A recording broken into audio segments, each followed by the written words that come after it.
नमस्कार दोस्तों, स्वागत है आप लोगों का एक बार फिर से हमारे YouTube चैनल पे। और आज मैं आप लोगों को एक ऐसी कहानी सुनाने वाला हूं जिसे सुनकर आपके भी रोंगटे खड़े हो जाएंगे। तो चलिए बिना देर किए कहानी को शुरू करते हैं। मेरा नाम अशोक है, अशोक ठाकुर। दरअसल मेरे साथ हुआ ये हादसा आज से काफी साल पुराना है। मैं और मेरी पत्नी सिमरन एक रोज किसी गांव के एक मंदिर तक गए थे। कहते हैं वहां मन्नत पूरी होती है। दरअसल हमारी शादी को 8 साल हो चुके हैं, लेकिन और अब तक हमें कोई संतान नहीं थी। उस वजह से हम दोनों थोड़े परेशान थे। रात को सफर तय कर हम सुबह सुबह मंदिर पहुंच गए। पुजारी जी से बात की और मन्नत की रस्में पूरी की और हम वहीं आसपास यहां वहां टहलने लगे। जब हम वहां आसपास घूम रहे थे तो हमने देखा कि वहीं थोड़ी दूरी पर ऊंचाई पर एक मंदिर था। सोचा कि यहां पर आ ही गए हैं तो क्यों ना मंदिर जाकर देखा जाए और भगवान के दर्शन कर लिए जाए। वो मंदिर ज्यादा दूर नहीं था, यही बस कुछ 10 से 15 मिनट में हम दोनों वहां पहुंच गए। पर जब हम वहां पहुंचे तो हमने देखा कि वो जगह एकदम सुनसान पड़ी थी। वहां से सड़े मांस की बदबू आ रही थी। काले पत्थरों से वहां कुछ मंदिर जैसा बना हुआ था और उसे देखकर ऐसा लग रहा था मानो जैसे यहां कोई नहीं आता जाता होगा। मन में तो था कि ये जगह आखिर है क्या, इसीलिए मैं थोड़ा आगे बढ़ा, उन बड़े काले पत्थरों के पार अंदर चला गया। अब यहां पर अंदर भगवान की कोई मूर्ति नहीं थी, बस बीचों बीच एक हवन जैसा कुछ बना हुआ था। जगह जगह पंछियों के पंख पड़े हुए थे और एक अजीब सी सड़न की बदबू पहले से भी ज्यादा आ रही थी। इस वक्त मेरी बीवी सिमरन बाहर ही खड़ी थी। तभी किसी ने मुझे पीछे जोर से खींचा और वहां से धक्का देते हुए कहा, मूर्ख इंसान, किसकी इजाजत से तू यहां आया है? अभी इसी वक्त यहां से निकल जा। उसकी उस हरकत से मुझे भी थोड़ा गुस्सा आ गया, लेकिन वो दिखने में किसी पुजारी की तरह लग रहा था। तो मैंने अपने आप को थोड़ा शांत करते हुए कहा, जी मुझे लगा कि ये मंदिर है। तो वो इंसान अपनी आंखें बड़ी करते हुए गुस्से के साथ मेरी तरफ आया और फिर से मुझे धक्का देते हुए कहा, ये कोई मंदिर नहीं है, यहां कोई भगवान नहीं है। यहां तंत्र मंत्र और काला जादू किया जाता है। यहां जो भगवान थे वो भी ये जगह छोड़कर चले गए हैं। तुम भी चले जाओ यहां से, जाओ, निकल जाओ यहां से। उसकी वो बात सुनकर मेरा दिल थम सा गया और मैं जल्दी से वहां से बाहर निकल गया। बाहर आकर देखा तो सिमरन आसपास कहीं नजर नहीं आ रही थी। तो मैं उसे आवाज देने लगा। वो आदमी अभी भी वहीं खड़ा होकर मुझे घूर रहा था। मैं सिमरन को ढूंढते हुए उसी रास्ते पे थोड़ा आगे चला गया। तभी मुझे किसी बच्चे के हंसने की आवाज सुनाई देने लगी। सोचा कि ऐसी सुनसान और भयानक जगह पर कौन बच्चा हो सकता है। मैंने थोड़ा यहां वहां देखा तो एक पेड़ के पीछे मुझे सिमरन बैठी हुई दिखाई दी। मैं उसके पास चला गया और उसे आवाज दी, सिमरन यहां क्या कर रही हो तुम? मेरे आवाज देते ही पीछे घूमते हुए उसने झट से किसी चीज को अपने पीछे छिपा लिया और थोड़ा हड़बड़ाते हुए मुझे जवाब दिया, नहीं तो बस ऐसे ही बैठी हुई थी। मैंने साफ साफ देखा था वो मुझसे कुछ छिपाने की कोशिश कर रही थी। मैंने 1-2 बार थोड़ा झुकते हुए उसके पीछे देखने की कोशिश की तो वो और पीछे हट गई। मैंने पूछा, मुझे अभी यहां किसी बच्चे के हंसने की आवाज सुनाई दी। उसने भी उसी तरह से मेरी बात का जवाब दिया, कौन बच्ची? यहां तो सिर्फ मैं हूं। शायद वहां कुछ तो था जो वो मुझे बताना नहीं चाहती थी। बच्चे की बात को लेकर हम पहले से ही बड़े परेशान थे, तो मैं उसे और ज्यादा परेशान नहीं करना चाहता था। और ऊपर से वो अजीब इंसान भी अभी तक हमें घूर रहा था, तो इसलिए मैंने इस बात को जाने दिया और सिमरन से कहा, अच्छा चलो अब हमें घर चलना चाहिए, धूप भी बहुत ज्यादा हो रही है। यहां पर सिमरन अपनी गर्दन हाँ में हिलाते हुए तेजी से उस पहाड़ से उतरने लगी। मैं भी जल्दी जल्दी नीचे उतर गया। मेरे नीचे पहुंचने से पहले ही सिमरन गाड़ी के पास जाकर खड़ी हो गई। गाड़ी अनलॉक करते ही वो जल्दी से गाड़ी के अंदर बैठ गई। शाम के 6 बजे तक हम वापस घर पहुंच गए। सिमरन ने पूरे रास्ते मुझसे कोई बात नहीं की। हैरानी की बात तो यह थी कि वो मेरे बगल में बैठने की बजाय पिछली सीट पर बैठी थी। मैंने उसे कई बार पास आकर बैठने को कहा, पर उसने कहा कि मुझे पीछे ही बैठना है। जब हम घर पहुंचे तो वो भागकर अंदर चली गई। मैं जब अंदर गया तो वो हमारे बेडरूम के अंदर अलमारी में किसी चीज को छुपा रही थी। मैं सिमरन के पास चला गया और उसके दोनों हाथों को पकड़कर उसे बिस्तर पर बिठाया। उसकी सांसें तब तेज चल रही थी जैसे उसने कोई चोरी की हो या फिर मुझसे कुछ छुपा रही हो। मैंने उससे कहा, सिमरन अगर तुम बुरा ना मानो तो मैं तुमसे एक बात पूछना चाहता हूं। सिमरन ने अपने चेहरे का पसीना हटाते हुए अपने बालों को ठीक करते हुए सिर्फ हां कहकर जवाब दिया। देखो, मैं जानता हूं कि तुम बच्चे को लेकर चिंतित हो, पर मन्नत मांगने के बाद से तुम्हारा बर्ताव अचानक से बदल गया है। क्या बात है? मेरे इतना कहते ही अचानक से उसके चेहरे का रंग उड़ गया। वो एकदम से नॉर्मल हो गई, जैसे अब तक कुछ हुआ ही ना हो। और अब उतने ही आराम से उसने जवाब भी दिया, कुछ भी तो नहीं, सब कुछ ठीक है। हाँ, थोड़ा थक गई हूं, पर आज के बाद मैं तुम्हें बच्चे को लेकर परेशान नहीं करूंगी। अब मुझे बच्चा नहीं चाहिए। उसकी वो बात मुझे काफी अजीब लगी। मैं उसके आगे कुछ पूछता उससे पहले ही वो वहां से उठकर बाथरूम की ओर चली गई। मैं बस हैरानी भरी नजरों से उसे देख रहा था। उसका बर्ताव बार बार बदल रहा था। उस रात वो फ्रेश होकर जाकर सीधे सो गई। दूसरे दिन सुबह जब मैंने उठकर देखा तो सिमरन कमरे में नहीं थी। हालांकि वो हमेशा अपने साथ ही मुझे जगाती थी। मैं उठकर बाहर चला गया तो वो हॉल में अकेले सोफे पर सो रही थी। मैंने उसे जगाने के लिए उसके ऊपर की चादर को उठाने की कोशिश की तो सिमरन झट से उठकर बैठ गई और मुझ पर जोर से चीख पड़ी, क्या कर रहे हो तुम? उसकी ये बात सुनकर मुझे अजीब सा झटका लगा, क्योंकि सिमरन आज तक कभी भी मुझ पर इस तरह से नहीं चिल्लाई थी। कुछ नहीं, बस तुम्हें जगाने की कोशिश कर रहा था। पर तब एक चीज को मैंने नोटिस किया कि जैसे ही मैंने चादर को हाथ लगाया था, कोई चीज अंदर ही अंदर खिसक कर सिमरन के पीछे जाकर छिप गई थी। उसका गुस्सा देख मैं भी उस पर थोड़ा गुस्सा हो गया और इसीलिए मैं भी उस दिन बिना नाश्ता किए ही ऑफिस के लिए निकल गया। शाम को जब मैं वापस आया तो देखा कि दरवाजा अंदर से बंद था। घर की बैल भी काम नहीं कर रही थी। मैंने कई बार सिमरन को आवाज दी पर उसका भी कोई जवाब नहीं आया। आखिरकार मैंने अपने बैग से चाबी निकाली और दरवाजा खोलकर अंदर चला गया।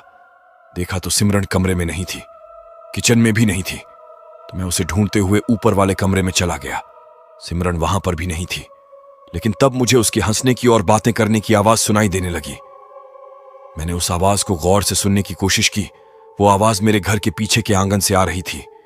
मैंने ऊपर की खिड़की से नीचे झांक कर देखा तो सिमरन झूले में बैठकर झूला झूल रही थी और बगल वाले झूले पर एक गुड़िया जैसी कुछ चीज रखी हुई थी।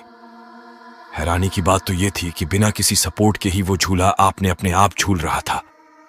मैंने सोचा, हो सकता है शायद सिमरन ने उस झूले को झुलाकर फिर वो अपने झूले पर बैठ गई होगी। ये सारी बातें मेरी दिमाग में चल ही रही थी कि तभी सिमरन ने मुझे देख लिया और बात करते करते वो अचानक से रुक गई।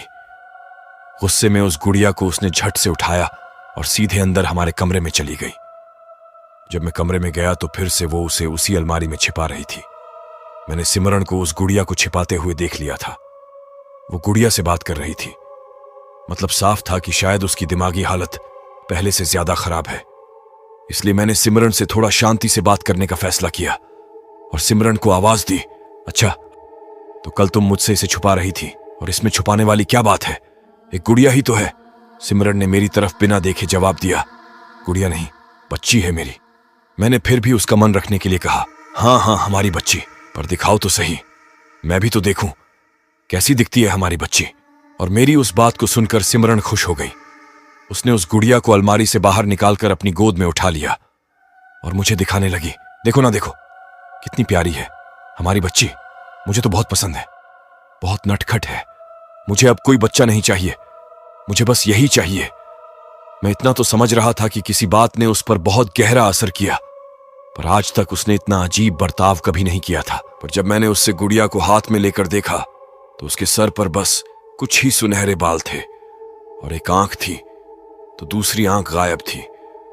उसके ऊपर लाल रंग की फटी हुई ड्रेस थी और वो गुड़िया जगह जगह मिट्टी से भरी हुई थी। मुझे तो समझ ही नहीं आया कि सिमरन को इसमें ऐसा क्या अच्छा लग रहा था, लेकिन सिमरन की खुशी के लिए मैंने इस बार कुछ रिएक्ट नहीं किया। मेरे लिए वो सब कुछ मेरी समझ से बाहर था। उस रात खाना खाकर मैं हॉल में ही अपना काम करते हुए बैठा हुआ था। रात के 11 या 11:30 बज रहे थे और मुझे नींद आने लगी थी। काम करते करते मेरी आंखें झपकने लगी थी कि तभी किसी के हंसने की आवाज से मेरी नींद उड़ गई। वो सिमरन की आवाज नहीं थी, वो किसी बच्चे के हंसने की आवाज थी। और उसके बाद सिमरन के हंसने की आवाज आने लगी। मैं उठकर बेडरूम की तरफ चला गया और छुपकर अंदर देखने लगा। मैं देखना चाहता था कि सिमरन आखिर क्या कर रही है। सिमरन उस गुड़िया को अपने हाथों में पकड़कर उससे बातें कर रही थी। तब सिमरन ने उस गुड़िया से पूछा, तुम मुझे बहुत पसंद हो, तुम बहुत अच्छी हो, तुम मुझे कभी छोड़कर तो नहीं जाओगी ना? और सामने का नजारा देख मेरी आंखें खुली की खुली रह गईं। सिमरन की उस बात का गुड़िया ने गर्दन ना में हिलाकर जवाब दिया। वो देख कुछ देर के लिए मेरा दिमाग सुन्न सा हो गया। ऐसा कैसे हो सकता है? मुझे अपनी आंखों पर विश्वास नहीं हो रहा था। 2 दिन से मेरे साथ कुछ ना कुछ अजीब हो रहा था, लेकिन मैंने आज तक सिमरन को कुछ भी नहीं बताया। वो क्या कर रही थी मेरी समझ से बिल्कुल बाहर था। आखिर रिश्ता क्या था सिमरन का उस गुड़िया के साथ? सिमरन उस गुड़िया के साथ क्या कर रही थी मेरी समझ से बाहर था। मैं चुपचाप जाकर अपनी जगह पर सो गया। गुड़िया अब भी उसके बगल में थी। कुछ देर बाद सिमरन भी लोरी गाते गाते अपने आप ही सो गई। तो मैंने धीरे से सिमरन के बगल से उस गुड़िया को उठाया और खिड़की के बाहर फेंक दिया। फिर धीरे से जाकर अपनी जगह पर सो गया। बीच रात जब मेरी आंख खुली तो महसूस हुआ कि सिमरन अपनी जगह पर नहीं है। मैंने हाथ से टटोल कर देखा, पर वहां बिस्तर पर वो नहीं थी। मैंने उठकर देखा तो कमरे का दरवाजा खुला था। मैं बाहर चला गया। मुझे लगा कि शायद वो नीचे सोफे पर सो रही होगी, पर बाहर गया तो देखा कि घर का दरवाजा भी खुला हुआ था और सिमरन कहीं नहीं थी। मैंने वहीं पड़ा हुआ एक डंडा उठाया और बाहर झांक कर देखा तो सिमरन एक पेड़ के पास मेरी तरफ पीठ करके खड़ी थी। मैं दौड़कर उसके पास गया। मैंने देखा तो उसके हाथों में वही गुड़िया थी जिसे मैंने घर के बाहर फेंक दिया था। इस बार मुझे बहुत गुस्सा आ गया। सिमरन, तुम सुनती क्यों नहीं? जरूर उस गुड़िया ने ही तुम पर कोई काला जादू किया होगा। तो मैंने गुस्से में उसके हाथों से वो गुड़िया छीन ली और उसे कहीं दूर फेंक दी और फिर सिमरन को खींचते हुए वापस घर ले जाने लगा। उसका सारा ध्यान बस उस फेंकी हुई गुड़िया की तरफ ही था। मैं किसी तरह उसे खींचते हुए घर के अंदर ले आया और अंदर जाते ही मैंने घर का दरवाजा अंदर से बंद कर दिया। सिमरन अब भी दरवाजे के पास ही किसी पुतले की तरह खड़ी थी। उसकी बस आंखें खुली हुई थी, पर ना तो वो अपनी पलकें झपका रही थी और ना ही वो मेरी किसी बात का जवाब दे रही थी। तब गुस्से में मैंने उसे डांटते हुए कहा, पागल हो गई हो क्या तुम? किसी भी गंदी चीज को उठाकर घर के अंदर ले आती हो। तुम्हारा दिमाग तो ठीक है ना? सिमरन ने धीरे से अपनी दोनों आंखें बंद की और मैंने उसे डांटना बंद कर दिया। और फिर मैंने उसके पास जाते हुए उसे हिलाते हुए कहा, सिमरन होश में आ जाओ, क्या हो गया है तुम्हें? और तब उसने अचानक अपनी दोनों आंखें खोली। उसकी आंखें पहले जैसी नहीं थी। उसकी आंखों की पुतलियां सफेद रंग की पड़ चुकी थीं। और तब उसने बड़ी शांत आवाज में कहा, वो आ गई है। अचानक वो आवाज सुनकर मेरे रोंगटे खड़े हो गए। मैंने डरते हुए पूछा, कौन आ गई है? तो वो मुझे देख के हल्के हल्के मुस्कुराने लगी। मैंने घबराते हुए घर का दरवाजा खोलकर देखा। मैंने देखा तो वो काली गुड़िया दरवाजे के बाहर ही पड़ी हुई थी और उस वक्त सिमरन ने मुझे एक हाथ से बहुत जोर का धक्का दिया और फिर गुड़िया को उठाकर घर के अंदर चली गई। मुझे तो कुछ समझ ही नहीं आ रहा था कि ये सब क्या हो रहा है। उस वक्त मैंने देखा कि सिमरन जब बाहर गैलरी में आकर खड़ी थी तब उसके पीछे कोई काली परछाई लहरा रही थी। मैं इन सब बातों का कनेक्शन जोड़ने की कोशिश करने लगा। एक बात तो साफ थी कि इसकी शुरुआत उस मंदिर की जगह से हुई थी। मैं वहीं से मेरे पड़ोस वाले एक दोस्त के घर चला गया और शुरू से आखिर तक उसे पूरा किस्सा सुनाया। सारी बात बताया कि सिमरन कैसे बहुत ही अजीब तरह का बर्ताव कर रही है। उसने कहा कि अच्छा होगा हम सुबह होने का इंतजार करें और फिर उस मंदिर जाकर उस पुजारी से इसके बारे में बात करें। लेकिन कुछ बुरा होने से पहले मैं उस परछाई को रोकना चाहता था। तो हम उसी वक्त गाड़ी लेकर मंदिर के लिए निकल गए। जब हम वहां पहुंचे तो सवेरा हो चुका था। पुजारी जी वहां सुबह की पूजा करके जाने की तैयारी कर रहे थे। मेरी हालत देखकर बाबा भी चौंक गए। मैंने बाबा को बताया कि जब हम यहां मन्नत की रस्म पूरी करके गए तब से ही सिमरन का बर्ताव कुछ अलग सा हो गया है। अलग तरह का बर्ताव कर रही है और हर वक्त एक गुड़िया से बात करती रहती है। खाने पीने तक का भी उसे कोई ध्यान नहीं रहता। जिस दिन हम यहां मन्नत के लिए आए थे उसी दिन सिमरन ने यहां से किसी चीज को उठा लिया था, लेकिन उसको मुझसे छुपा रही थी। मुझे शक है कि वो गुड़िया उसने यहीं से उठाई थी। तब बाबा मंदिर के बाहर आए और पहाड़ी की तरफ इशारा करते हुए पूछा, क्या तुम लोग पीछे उस पहाड़ी पर गए थे? मैंने कहा, हाँ मतलब हम गए तो थे, लेकिन मैं ऊपर तक गया था। लेकिन सिमरन वहां मेरे साथ नहीं थी। और फिर ऊपर एक आदमी ने मुझे टोका भी था। कहा था कि ऊपर आम इंसानों के लिए जगह नहीं है, यहां काला जादू और तंत्र मंत्र किया जाता है। तो मैं उसी वक्त नीचे उतर गया था, पर शायद नीचे आते वक्त सिमरन ने उस गुड़िया को उठा लिया था। बाबा जी अब पूरी बात समझ गए थे और उन्होंने मुझे उस जगह के बारे में पूछा जहां पर वो गुड़िया मिली थी। मुझे वो अब पेड़ ठीक से याद तो नहीं था, लेकिन मैंने उन्हें अपने अंदाजे से 3-4 पेड़ बताए जहां पर सिमरन बैठी हुई थी। तब बाबा ने हमारी रक्षा के लिए हमारे हाथ पर बांधने के लिए कुछ तंत्र मंत्र भरे धागे दिए और भभूत की पुड़ियां हाथों में थमा हुए कहा, इनमें से एक धागा तुम अपनी पत्नी के हाथ में बांध देना और इस पुड़िया में जो भभूत है उसे उसके माथे पर लगा देना। लेकिन ध्यान रहे कि ये दोनों चीजें करने से पहले उसके हाथ पैर मजबूत तरीके से कहीं पर बंधे होने चाहिए और फिर किसी भी तरह उस गुड़िया को ढूंढकर अपने पास रख लेना। और जब तुम्हें लगे कि उस आत्मा ने उस गुड़िया में प्रवेश किया है तो उसी वक्त उसे जला देना। उसके बाद मैं तुम्हें फोन करूंगा और तब तुम अपनी पत्नी के हाथ पैर खोल देना। तो मैंने उनसे पूछा कि ऐसा क्यों बाबा जी? तो बाबा ने बताया कि वो गुड़िया बस एक जरिया है, एक रास्ता है आने जाने का। जब वो आत्मा सिमरन के शरीर से बाहर चली जाएगी तो वो वापस उसी गुड़िया को अपना लेगी और उसी पल तुम्हें उसे जलाना होगा ताकि वो रास्ता, वो जरिया खत्म हो जाए। इसके बाद हम दोनों को उन्होंने वहां से जाने को कहा। अब हम दोनों घर वापस आ गए। शाम हो गई थी। मैंने देखा कि दरवाजा थोड़ा खुला हुआ ही था। मैंने अंदर झांक के देखा तो मेरी पत्नी अंदर हॉल में नहीं थी। तो मैंने बेडरूम में जाकर देखा तो वो बेड पर सो रही थी। मैंने इशारे से अपने दोस्त को अंदर बुलाया और स्टोर रूम में रखी कुछ रस्सियां लेकर आने को कहा। मैं अड़ोस पड़ोस में ज्यादा तमाशा नहीं चाहता था, इसलिए मैंने घर के सारे खिड़की दरवाजे भी बंद कर दिए थे और उन्हें चादर और कपड़ों से ढक दिया था और फिर ऊंची आवाज में टीवी चालू कर दिया। उसके बाद हम दोनों ने पहले उसके हाथ पैर बांधने का फैसला किया ताकि अगर वो नींद से जाग गई तो हमें किसी भी तरह का नुकसान ना पहुंचा सके। हमने जैसे तय किया था उसके हाथ पैर बेड के कोनों से बांध दिए थे और उसके हाथों में बाबा जी का दिया हुआ धागा भी बांध दिया। तब जाकर उसमें जरा सी हलचल हुई और उसके बाद जैसे ही मैंने उसके माथे पर वो भभूत लगाई, झट से सिमरन ने अपनी दोनों आंखें खोली। उसका भयानक रूप देखकर हम दोनों पीछे हट गए। उसकी आंखों की पुतलियां पूरी तरह से सफेद थीं। वो आत्मा सिमरन पर पूरी तरह से हावी हो चुकी थी। हम दोनों भी उसे देखकर डर गए थे और हमें देखकर वो जोर जोर से हंसने लगी, पर मैंने उसकी हंसी पर ध्यान नहीं दिया और मैंने पूरे घर में हर एक कोने को अच्छी तरह से छान मारा, पर वो गुड़िया मुझे कहीं नहीं मिली। सिमरन के अंदर जो शैतानी ताकत थी वो मुझ पर हंसे जा रही थी और फिर वो अचानक से शांत हो गई। मुझे ढूंढ रहे हो, मैं तुम्हें कभी नहीं मिलूंगी। तुम्हारी पत्नी ने खुद मुझे चुना है। अब ये शरीर मेरा है।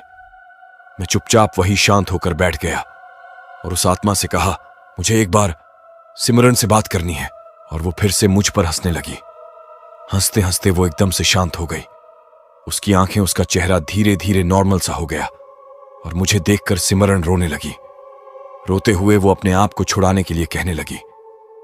मैं उसके पास चला गया और उसके कान के पास जाकर मैंने बस इतना कहा, सिमरन, तुम्हारे अंदर जो भी आत्मा है वो तुम पर हावी हो चुकी है। तुम्हें बस आखिरी वक्त तक उस आत्मा को नकारना है। कहो उससे कि मैं तुम्हें नकारती हूं। उस आत्मा को कहो। सिमरन ने रोते हुए, घबराते हुए कहा, हाँ, तुम जो भी हो, मैं तुम्हारी आत्मा को स्वीकारती हूं। और ऐसा कहते हुए उसने मुझे जोर का धक्का दिया। मैं नीचे गिर पड़ा। मतलब वो सिमरन नहीं थी।